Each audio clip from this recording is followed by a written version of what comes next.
They never expected you to walk away. Not really. Avoidant exes operate on one quiet assumption, that no matter how distant they become, you will still be there. They expect space, not absence. Silence, not strength. But when you finally disappear, for real this time, it hits them differently. Not like a punch, more like an echo. Empty, hollow, and impossible to ignore. At first, they may not show it. That's the thing about avoidance. They mask their emotions with cold logic, convincing themselves they're better off. But behind that stoic front, a storm begins to form. As the reality of your absence settles in, they begin to feel something they've worked hard to avoid: loss. And loss, as C.S. Lewis once said, is the price we pay for love. You see, they thought they could keep you at arm's length and still have access to your warmth. But when your energy is no longer there, when your love becomes memory instead of presence, their world subtly begins to shift. It doesn't happen overnight, but it does happen. And when it does, it changes everything. This video will walk you through exactly how avoidant exes feel when they realize you're really gone. We're not talking about the version they show to the world. We're talking about what happens deep inside, the part they don't tell anyone about, not even themselves. The confusion, the delayed grief, the unexpected desire to reconnect. And here's the truth. They don't miss you in the same way others might. It's not an instant crash of emotions. It's a slow unraveling, like Hemingway once wrote, gradually, then suddenly. That's how your absence hits them, first as a whisper, then as a scream. They may try to stay composed. They'll distract themselves, dive into work, or seek out temporary flings to avoid facing it. But the feeling creeps in quietly when they're alone late at night, scrolling through old photos or rereading messages they once ignored. The very space they asked for becomes the space they fear most. You've got to understand, avoidants don't process love like most people. They pull away when things get too close. But once you're gone, and I mean truly gone, something inside them cracks. And for the first time, they start to feel what they made you feel. That's the shift. That's the beginning of everything changing. So stay with me, because if you've ever been left wondering, do they even care? You're about to get real answers. By the end of this video, you'll understand exactly what's going through their mind when they realize they've lost you, and what might happen next. This will give you clarity, closure, and maybe even power you didn't know you had. If you're ready to take your power back, like this video, subscribe and drop a comment below saying, "They lost me. I found me." Say it. Claim it. Let that be your mantra. Because this journey isn't just about understanding them. It's about finally understanding your own worth. Now let's get into it, because what you're about to learn might just change the way you look at love, loss, and yourself forever. Let's get started. Stay focused. Number 1. At first, they feel nothing, or so they think. When you finally walk away from an avoidant ex, the silence that follows can be deafening, but what stings even more is how unbothered they seem. No breakdown, no dramatic messages, no desperate attempts to win you back, just calm, collected distance. And you're left wondering, did they ever care at all? But here's the truth. It's not that they don't feel anything. It's that they've become experts at disconnecting from their emotions long before the relationship even ended. This is classic avoidant behavior. Their instinct is to protect themselves by shutting down, numbing out, and convincing themselves that the relationship and you weren't essential to their well-being. As philosopher Blaise Pascal once said, "The heart has its reasons which reason knows nothing of." Avoidants live mostly in their head, avoiding the chaos of emotional vulnerability. That coldness you felt toward the end, that wasn't indifference. That was their defense system kicking in, detaching them from the fear of loss before the loss actually occurred. So in the early days after the breakup, they'll dive into distractions.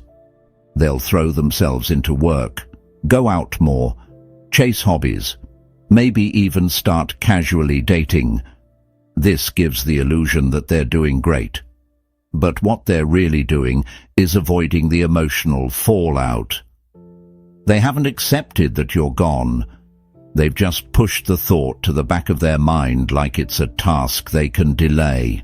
And here's the kicker. Because they don't feel the pain right away, you do. You feel the full weight of the loss. You cry, you journal, you overthink, you miss them. It's incredibly painful. And yet, this is also where your healing begins. Because unlike them, you're facing the truth. You're processing. You're evolving. They're not. Avoidant exes feel the absence in reverse. What you experience in week 1, they won't fully feel until week 5, or even 5 months later. And when it does hit them, it hits differently, because it comes without preparation, without warning, and without the tools to cope. Think of it like emotional debt. They avoided the pain, but interest was accumulating the whole time. And when that emotional bill finally comes due, it's heavy, crushing even. That's why the person who seemed completely fine at first is often the one who spirals later, long after you've started to move on. So, if you're watching them live their best life and wondering why you're the one suffering, don't be fooled. They're just in emotional denial. The storm is coming, and when it arrives, they'll feel what they thought they could avoid, the emptiness of losing someone who truly cared for them. Because the real story doesn't start when you break up. It starts when they realize you're not coming back. Number 2. Confusion starts to set in. Once the initial silence stretches out and their distractions start to lose their shine, a subtle but powerful shift begins inside your avoidant ex. Confusion. Not necessarily about you, but about themselves. Their emotions, their choices, the consequences. They all start to blur, and they don't quite know what to do with the discomfort creeping in. Avoidant individuals are used to feeling in control by keeping their emotions at arm's length. But your absence starts to create a disruption in that system. The longer you stay gone, the less predictable the situation feels for them. And that's when the questions begin. Why am I thinking about them so much? I thought I wanted space. So why does it feel like something's missing? Did I really make the right decision? This confusion is not the same as full-blown regret. Not yet. It's more of a disoriented haze. They're not used to examining their emotions deeply. So when something emotional does surface, it throws them off. Suddenly, they're having thoughts they never expected to have. Not because they're ready to come back, but because they're starting to realize they don't feel as okay as they claimed. The writer Rainer Maria Rilke once said, "The only journey is the one within." And this is where your avoidant ex begins that journey, whether they want to or not.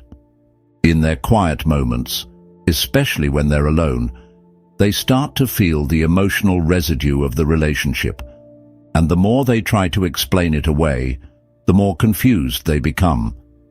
They may start stalking your social media, asking mutual friends about you, or suddenly reminiscing about the good times.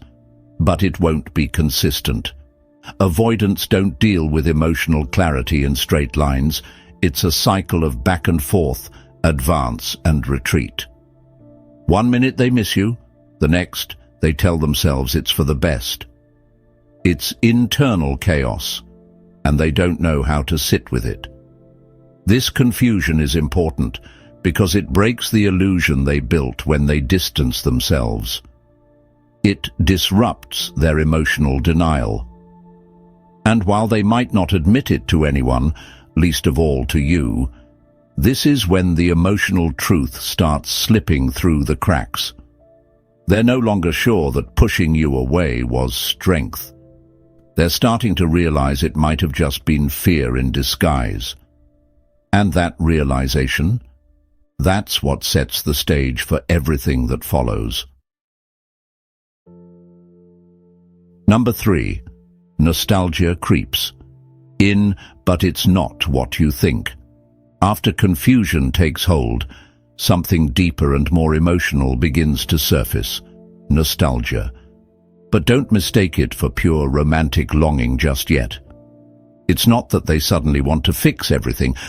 It's that they start missing the feeling they had when they were with you. The comfort, the calm, the way they didn't have to perform, the version of themselves that only existed in your presence.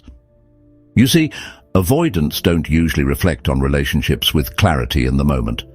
But over time, as emotional noise fades and their distractions fall short, your connection starts to glow brighter in their memory. Suddenly, the moments they once downplayed, the late-night talks, the way you listened, the way you understood them without them having to explain, start to stand out. As the philosopher Søren Kierkegaard wrote, "Life can only be understood backwards, but it must be lived forwards." That's exactly what avoidant exes experience during this stage. They begin to replay the relationship in their mind, reframing it through a softer, more sentimental lens. And ironically, it's your absence that makes your presence feel so vivid again. But nostalgia is tricky for them. It stirs up emotions they've tried to suppress. So they may try to rationalize it at first. We had some good times, but it still wouldn't have worked. Or, I miss them, but I'm probably just lonely. These are mental defenses trying to keep the wall up. But the wall is already cracking. You may notice them lurking more, liking old posts, randomly texting you a meme only the two of you would get, or showing up in your orbit more often. That's not just boredom. That's nostalgia in action. They're chasing the emotional safety they once felt with you, even if they don't fully understand it yet. And here's the wild part. They're not just missing you. They're missing who they were when they were with you, the version of themselves that could relax, laugh, be vulnerable, because you made that feel safe. And that's not something easily replaced. This stage is important because now they're no longer looking at you with detachment. They're looking through the lens of longing. Not commitment, not resolution, but longing. And that opens the emotional door just a little wider. It's in this space between confusion and clarity that the avoidant starts to feel something they hate feeling: vulnerability.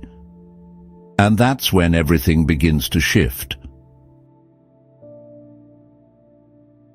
Number 4, vulnerability hits, and it terrifies them. By this point, the nostalgia has softened their emotional resistance, and now something they've spent their entire lives avoiding begins to creep in: vulnerability. And make no mistake, for an avoidant ex, vulnerability doesn't feel like openness. It feels like danger. It's foreign, uncomfortable, and deeply threatening to the identity they've built around independence and emotional self-protection. You see, for most avoidant types, needing someone is equated with weakness. Depending on someone feels unsafe. So when they start to feel that tug of missing you, when emotions start to surface that they can't rationalize away, they panic. They won't necessarily show it, but internally, it's chaos. They start overanalyzing. Why can't I stop thinking about them? Am I losing control? What if they don't want me anymore? As Brené Brown once said, vulnerability is the birthplace of love, belonging, joy, courage, empathy, and creativity. It is the source of hope, empathy, accountability, and authenticity. But to someone avoidant, it also feels like the birthplace of loss, rejection, and humiliation. So instead of leaning into this vulnerability, many avoidants retreat. They may pull back again, distract themselves even harder, or even lash out emotionally without realizing why. This can be a confusing stage, because just when you think they're about to come forward, they disappear again. That's the fear talking. Vulnerability for them is like walking on a tightrope with no net. But even in retreat, the awareness of their emotional state has already taken root. The difference now is that they can't unknow what they're feeling. They may try to suppress it, but the feeling of missing you, of needing you, has already pierced through their armor. And that's terrifying for someone who spent years perfecting emotional distance as a survival tool. This is where their internal conflict grows. One part wants to reach out, fix it, say, "I miss you." The other part screams, "Don't risk it." They may test the waters with subtle messages, jokes, or checking if you're still available, but only because they're too afraid to say how they really feel. Vulnerability has cracked the door open, but their fear still has its hand on the lock. And yet, this stage is progress. Massive progress. Because for avoidance, feeling vulnerable is actually the first sign they're starting to reconnect with their true emotions. It's messy, slow, and often frustrating, but it's real. And from here, the path forward, toward connection or deeper isolation, depends entirely on whether they face that fear or run from it again. Number 5. They start wondering if you've moved on. Once vulnerability starts seeping through the cracks in their emotional armor, the next thought hits them like a wave. What if they don't want me anymore? And suddenly, the script flips. The person who once feared closeness now begins to fear something far more unsettling, being forgotten. This is where their avoidant nature clashes hard with their growing feelings. They may not want to admit they miss you, they may not be ready to come forward fully. But the idea of you moving on without them, that thought stings in a way they weren't prepared for. It's no longer about whether they want you back. Now it's about whether you even want them anymore. As the great philosopher Alain de Botton once said, one of the privileges of being loved is the confidence that one's absence will be noticed. Avoidant exes often assume that no matter what, you'll be there, waiting, thinking, hoping. But when that belief starts to falter, when they sense you're no longer emotionally tied to them, they begin to panic, quietly but deeply. This fear shows up in subtle behaviors. They may post attention-grabbing content, suddenly check your stories, or randomly reach out just to see how you're doing. These aren't just friendly gestures, they're emotional feelers. They want to know, are you still emotionally available, or have I lost you completely? The idea that someone else could be filling your space, hearing your laugh, or giving you the emotional safety they once took for granted, it rattles them. Even if they aren't ready to rekindle the relationship, they start to mourn the possibility of being permanently replaced. And for someone who once acted like they didn't need you, this internal conflict is deeply unsettling. Here's the irony. Avoidants fear intimacy, but they fear abandonment even more, especially once real emotional attachment has formed. And by now, whether they admit it or not, they are emotionally attached. Maybe not in a healthy, expressive way, but deeply, quietly, and undeniably. At this point, the fear of your detachment outweighs their fear of vulnerability. That's when the real tension begins to build. The push-pull inside them intensifies. They want to stay in control, but they can't stop thinking about what they've lost and what they might be losing for good. Number 6. The power dynamic shifts, and they feel it. This is the moment where things start to change, and not in your ex's favor. All the emotional distance they once used to feel in control, gone. Now, they're no longer sure where they stand with you. For the first time since the breakup, they're the one feeling out of balance. And whether they admit it or not, they know the dynamic has shifted. At the beginning, they had the upper hand. They felt emotionally removed, self-contained, maybe even a little superior. But now, as your silence continues and your energy becomes unavailable, they can feel their influence slipping. What they thought they could walk away from without consequence now feels like a massive, growing absence they can't ignore. As Eleanor Roosevelt once said, "No one can make you feel inferior without your consent, and you've withdrawn that consent." You're no longer reacting to them, reaching out or feeding their ego. You've stopped playing the game, and that's exactly what makes them realize you're no longer chasing, you're choosing. And nothing rattles an avoidant more than realizing they no longer have the emotional power they once held. They start to wonder, did I misjudge them? Or what if they've really changed? You become a mystery again, and avoidants are drawn to what they don't fully understand or control. This loss of emotional control creates a strong internal pull. They're curious, anxious, even a little envious. They see you stepping into your power, growing, becoming unavailable. And now they want access to something they once undervalued. But now it's not available on their terms. That's what changes the game.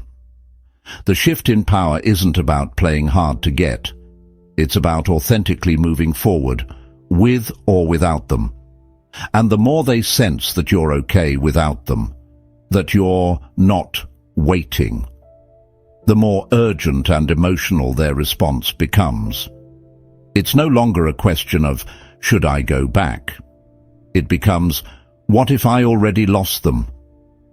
And that fear right there is what flips the dynamic for good. Number 7. They consider coming back. But on new terms. Now that the emotional power has shifted and your avoidant ex can no longer feel your energy orbiting around them, they start seriously thinking about coming back. But here's the twist. Avoidants rarely return with a grand dramatic apology. Instead, they test the idea in their mind first, quietly, cautiously, long before making a move. They'll imagine scenarios. What if I texted them? What would they say? Would they even respond? That inner dialogue becomes constant. They're no longer trying to escape the relationship. They're trying to figure out if there's still a way back in. But because of their avoidant wiring, they're still afraid of rejection, afraid of being too vulnerable too soon. So they rehearse instead of act. As Carl Jung once said, what you resist not only persists, but will grow in size. That's exactly what's happening now. The more they resist reaching out, the heavier the urge becomes. The fear of rejection grows. Yes, but so does the fear of regret. They realize they're not just missing you, they're missing their chance. Eventually, that internal pressure builds up to the point where they consider reaching out. But it's different this time. Not casual, not random. They know the old dynamic won't work anymore. If they come back, they'll have to show up differently. More open, more vulnerable, more honest. That's what scares them, but also what draws them in. They may still lead with something soft or surface level. "Hey, I was just thinking about you," or "Remember this photo?" But underneath there's emotional weight. They're hoping you'll pick up the signal without them having to fully expose their feelings. That's how avoidants operate. Tentative reach, hoping for safety before showing depth. And this is where your strength matters most. Because now, they're not just choosing to reconnect. They're being forced to evolve if they want a second chance. They've felt the consequences of distance. They've faced their own silence. And if they're ready to return, it has to be on new terms. Your terms. So yes, they do come back. But not because you chased. Not because you begged. Because you let go. And they realized what they lost. And now, if they want it again, they know it'll take more than just showing up. It'll take growth, accountability, vulnerability, and most of all, the courage to face the very thing they once ran from. You. So now you know. Your avoidant ex. They're not as unaffected as they pretend to be. The silence, the distance, the avoidance, it's all a mask. Underneath that calm exterior is confusion, nostalgia, fear, and eventually, the quiet realization that they lost something real. But here's the part that matters most. You didn't lose. You evolved. While they were running from their emotions, you were facing yours head-on. While they were trying to distract themselves, you were healing, growing, reclaiming your power. And that power, that's what makes you unforgettable. As the brilliant Viktor Frankl once said, when we are no longer able to change a situation, we are challenged to change ourselves. You did that.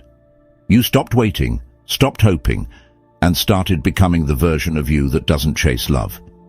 Because you already are love. Whether they come back or not isn't the prize. You are. And if they return, they'll have to meet you at the level you've now risen to. Because you're not available for half-effort, breadcrumb affection, or emotional hide-and-seek anymore. So if this video gave you clarity, strength, or just reminded you of your worth, make sure to like, subscribe, and turn on notifications so you never miss a drop of wisdom again. And let's make it real in the comments. Type, "I choose myself." Let that be your mantra today, and every day forward. Because the second you chose yourself, everything started to change. I'll see you in the next video. Until then, stay strong, stay centered, and never forget, they lost you. You found you.